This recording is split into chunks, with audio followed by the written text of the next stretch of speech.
in a practice where you are essentially establishing identity, right? So, like an authority figure, somebody who knows about MBTI, tells you who you are. Essentially, they'll listen to you. For example, when you do the typing sessions, right? Listen to your Hmm. experiences, and then you say, "Hey, you are this personality type," right? And with that personality type comes these weaknesses and strengths, right? Hmm. And because Hmm. you're an authority figure, and it could be you or anybody else who's in the MBTI space, they almost take that word as gospel, and they either accept it or they don't. But let's say they do. Let's say they accept it, right? Then Hmm. that diagnosis comes with certain traits, right? And this is my thing. Like I was telling Mercer, we were discussing this yesterday. Identity for me is like the DNA of your personality, right? So, what that means is when you establish an identity for yourself, whether it was given by somebody else or you established it yourself, you start expressing that personality based on that identity. So, when a person, an authority figure, establishes your identity for you, it basically hijacks your personality and they can manipulate it in any way they so choose. Ooh. And that's why I think MBTI is very dangerous because it's a collection of people who are searching to establish an identity, and then an authority figure comes in and they can manipulate that in any way they wish. So I think it's actually very dangerous to establish a community like that. What do you think about that? I mean, again, obviously, bro, I agree with that, but I do think, generally speaking, when you get a personality type, you have to think about it from your perspective. Okay, analyze your life. Okay, the pattern should always be there.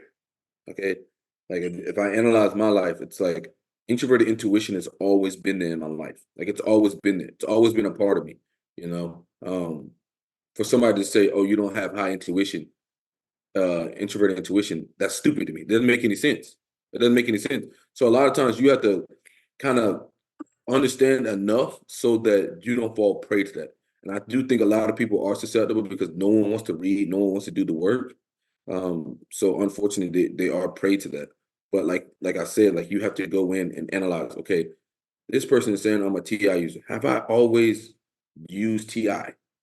And you start evaluating yourself and like how you like got to where you are in life, and that pattern should be there.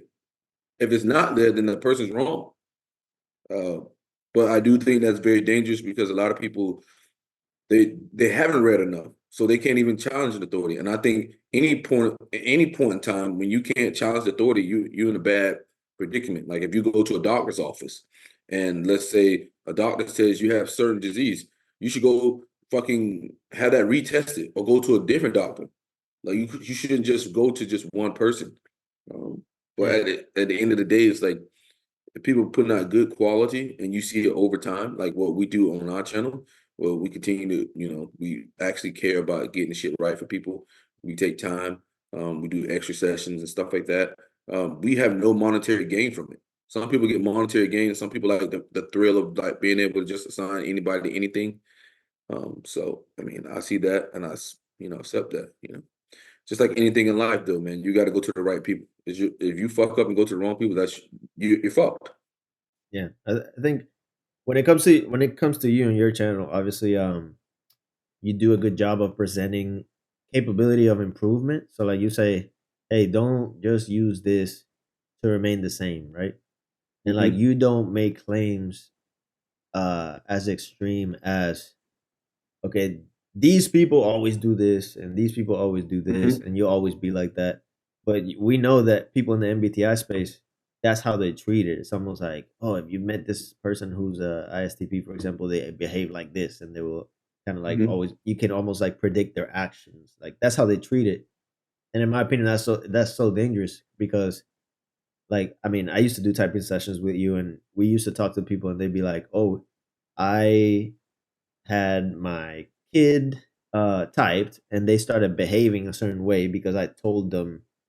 Hmm. They got told an identity, and when you tell a kid an identity, it's even more dangerous because we know Hmm. that a certain subset of people, once they're given an identity at a young age, they will express it throughout their life, and Mhm. And you know that's true, Marcel. So, like for example, if people don't know, I'm gonna explain the concept. It's basically if you have a kid, let's say in first grade, right?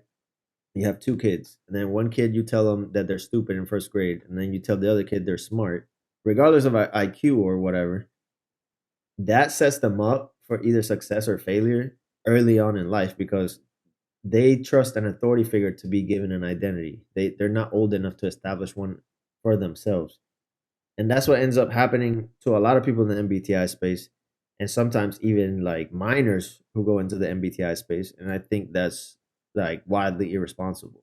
And then compared to the example that you gave of the doctor is regulated, needs licenses, needs specific training for them Mhm. to enact their practice. Whereas the MBTI space is open. Like anybody could come in, read some books and start Yeah. typing people and be, prescribing identities to people when really there's no regulation against malpractice, let's say.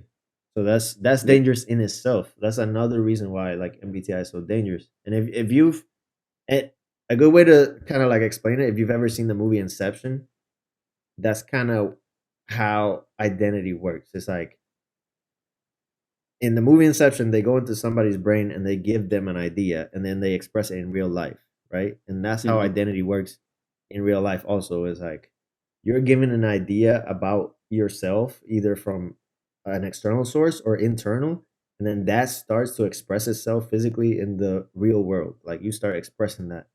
So like when you're given a type and you're told you are weak at this, right? That in itself is an identity, and you start expressing it in real life. And a lot of the times, it's like there's gonna be like 10 to 20% of people who say like, you know what, f that weakness, I'm gonna fix it. The rest just go along with the authority figure and express the weakness, you know. So Mhm. and I think that's where like my main point of contention comes from is like if I were introduced to MBTI early in my life and was told weaknesses about myself, who knows if I ever would have changed it. I think my temperament would have allowed me to, but there is a chance where like if you establish an identity early enough, you will never grow out of it. You know, there is a chance. And that's why MBTI should be taken uh with a lot of subtlety or restraint, you know, like you need to Mm. be careful.